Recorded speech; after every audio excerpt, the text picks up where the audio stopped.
জানো তো, আমাদের এই ছোট্ট জীবনটা ভীষণ কঠিন। আর এই কঠিন জীবন আমরা নিজেরাই কিন্তু তৈরি করেছি। সবার প্রথমে আমরা কিছু করার আগে অনেক ভাবনা চিন্তা করি যে লোকে কি বলবে। আর এই লোকে কি বলবে এটা ভেবেই আমরা অনেকটা পিছিয়ে পড়ি। আমরা আর সামনের দিকে এগিয়ে যেতে পারি না। সর্বোপরি আমরা হতাশ হয়ে পড়ি আর মন বলে কিন্তু ভেঙে যায়।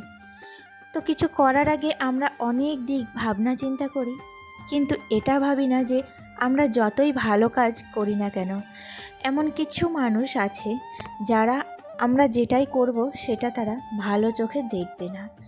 তো সত্যি কথা বলি, এখনকার সময়ে নিজের ওপর বিশ্বাস রাখাটা খুবই জরুরি। পৃথিবীর কে কি বলল সেটা কান দিলে চলবে না। আসলে নিজেকে ভালো রাখার দায়িত্বটা নিজেকেই নিতে হবে, তাই না বলো?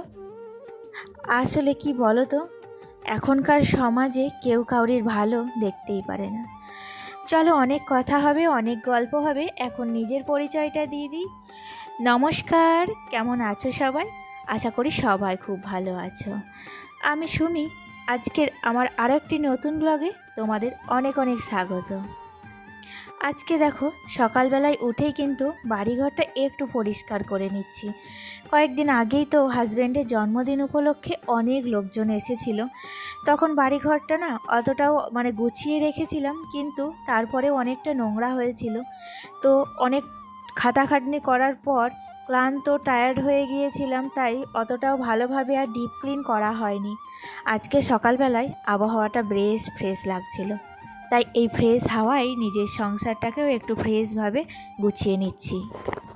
আর জানো, আমার এই ওপরের রুমটায় একদমই কিন্তু আলো হতো না, কারণ ঘরগুলো না একটু অন্ধকার টাইপের। ঘরে আমার একটাই জানলা, তাই জানলাটা সব সময় খুলেও রাখি না। আর এখন তো অনেক গরম পড়ে গেছে, তাই বাইরের গরম আবহাওয়া যাতে ঘরের মধ্যে না ঢোকে, তাই জন্য জানলাগুলো আরও খোলা হয় না। তাই জন্য কিন্তু ঘরটা সব সময় অন্ধকার থাকে। দুদিন আগে কারেন্টের মিস্ত্রি ডেকে ঘরগুলোতে বড় বড় রড লাগিয়ে নিয়েছি। এখন দেখো, ঘরগুলো কিন্তু আলোতে পরিপূর্ণ। আর এমনিতেও আমার ওপরের রুমগুলো না প্রচণ্ড গরম।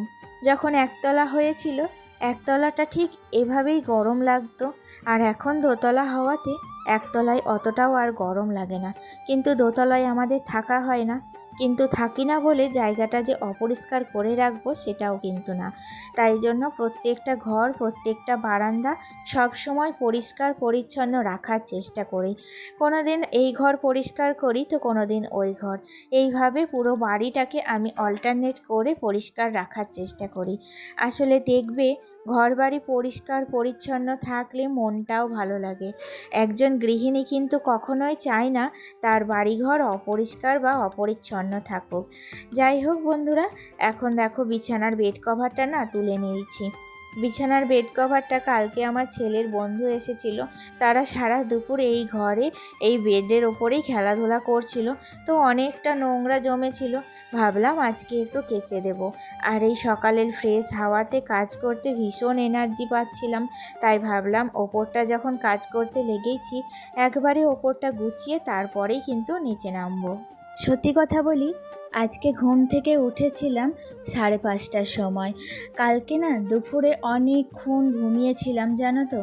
আসলে দুদিন খাটাখাটনি হলে শরীরটাই গরমের সময় এতটাই ম্যাচ ম্যাচ করে, মনে হয় না যে কোনো কাজ করি।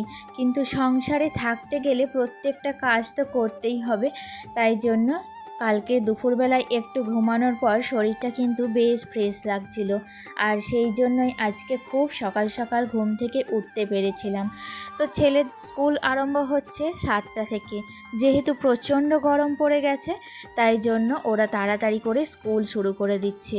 আর 10টার মধ্যেই কিন্তু ছুটি হয়ে যাচ্ছে। এখনও তো ছেলের স্কুলে এক্সাম চলছে, তাই জন্য 9টার মধ্যেই বাবু বাড়ি চলে আসছে। তো আমাকে 9টার মধ্যেই সমস্ত কাজ কমপ্লিট করে ওর জন্য খাবার বানিয়ে রেখে দিতে হবে।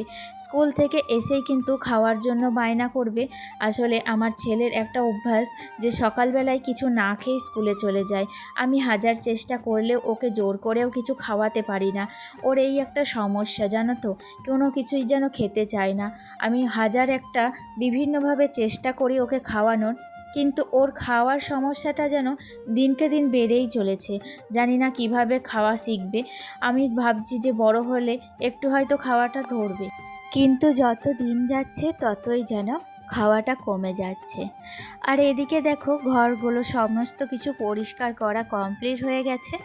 এখন আমি ঝাড়ু দিয়ে নেব। আসলে কালকে আমার ননদরা এই ঘরেই শুয়েছিল, তাই জন্য কি বলো তো, ঘরগুলো না একটু অপরিষ্কার হয়েছে।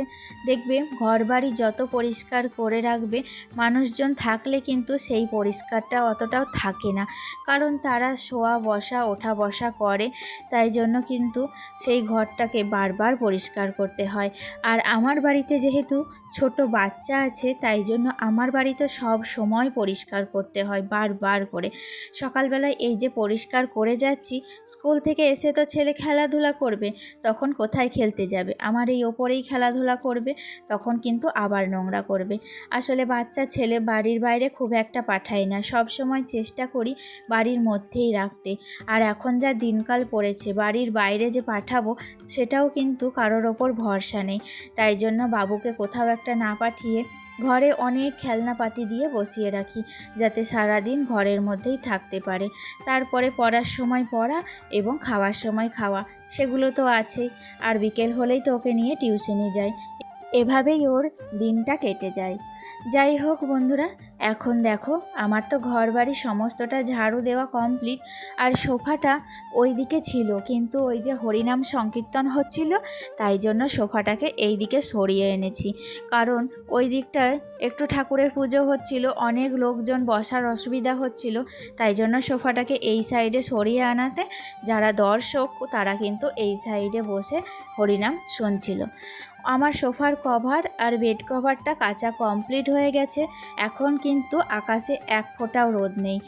আর একটু পরেই এত রোদ আসবে কোথা থেকে যে ছাদে কিন্তু পা দেওয়া যাবে না। তাই আমি ছাদের কাজটা সকাল সকাল ছেড়ে নিয়ে এখন এসেছি নিচে। সকালকার চাটা এতক্ষণে সারছি।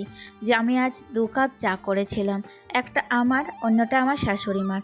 তো অন্য দিন বাড়িতে সবাই যখন একসাথে থাকে তখন কিন্তু 4-5 কাপ চা হয়েই যায়।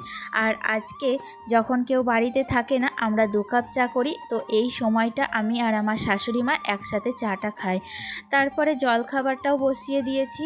আর এদিকে বেশ কিছু ডাল ছিল, ডালগুলো জারের মধ্যে ঢেলে নিয়েছি। আর চলো এখন চলে এসেছি একবারে দুপুরবেলায় রান্নাবান্না কমপ্লিট করার পর।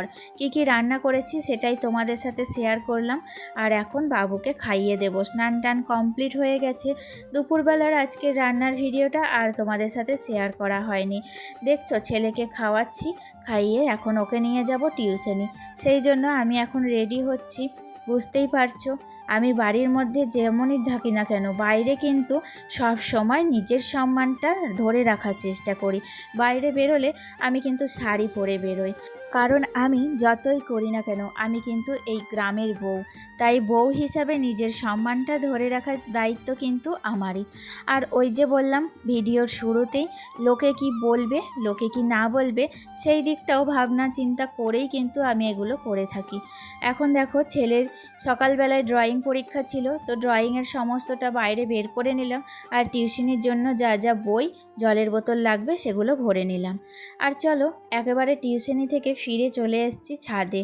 আর ছাদে এসেই দেখি আমার গোলাপ গাছটার কি অবস্থা, একেবারে ডাইব্যাক রোগ ধরে গেছে। তাই জন্য ডালগুলোকে কেটে দিলাম। ডালগুলো না আগার দিকে খুব কালো হয়ে এসেছিল। এগুলো যদি এখন না কাটি তাহলে গোটা গাছটাই মারা যাবে। তারপর মাটিগুলো একটু আলগা করে গাছের গোড়ায় একটু গোবর সার দিয়ে দিলাম। আর ওই যে কলার খোসা ভেজানো যে জলটা ছিল সেই জলটা তারপরে একটু গাছের গোড়ায় দিয়ে দিলাম। আর এখন আমি সমস্ত জামা কাপড়গুলো তুলে নেব। আমার সাথে কিন্তু ছাদে এসেছে বাবু ওদিকে গাছগুলোতে একটু জল দিতে শুরু করেছে, আর আমি এদিকে জামা কাপড়গুলো তুলে নিচ্ছি। ওর জল দেওয়া যা হচ্ছে হোক, তারপরে কিন্তু যেগুলো বাকি থাকবে সেগুলোতেও আমি জল দিয়ে নেব। আর ওই যে গোবর সার রয়েছে, তো প্রত্যেকটা গাছের গোড়াতে গোবর সার দেব। আসলে কি বলো তো, এই গরমের সময় মাটিতে যদি গাছ লাগাও না, অতটাও যত্ন করতে হয় না, কিন্তু টবের মধ্যে গাছ লাগানো প্রচুর খাটনি, প্রচুর যত্ন করতে হয়, প্রচুর পরিশ্রম পরিশ্রম করতে হয়। আসলে মাটিতে তো সব রকম পুষ্টি পায় গাছে, আর টবে তো শুধু জল দিলে হয় না, অনেক রকম পুষ্টিরও দরকার হয়। তো সেই সব পুষ্টি যাতে গাছগুলো সম্পূর্ণভাবে পায় তার জন্য অনেকটা পরিশ্রম করতে হয়। তো আমি সব সময় আমার সংসারের পাশাপাশি আমার এই ছোট্ট ছোট্ট গাছগুলোর যত্ন নিতে খুবই ভালোবাসি। আর আমি চেষ্টা করি এই গাছগুলো যাতে সব সময় এইভাবেই সযত্নে বড় হয়। তাহলে বন্ধুরা, আজকের মতো ভিডিওটি এখানেই শেষ করছি। দেখা হচ্ছে নেক্সট ব্লগে। আজকের ব্লগটা কেমন লাগলো অবশ্যই কমেন্টে জানিও। ভালো লাগলে লাইক করো। আজ আসি, টাটা।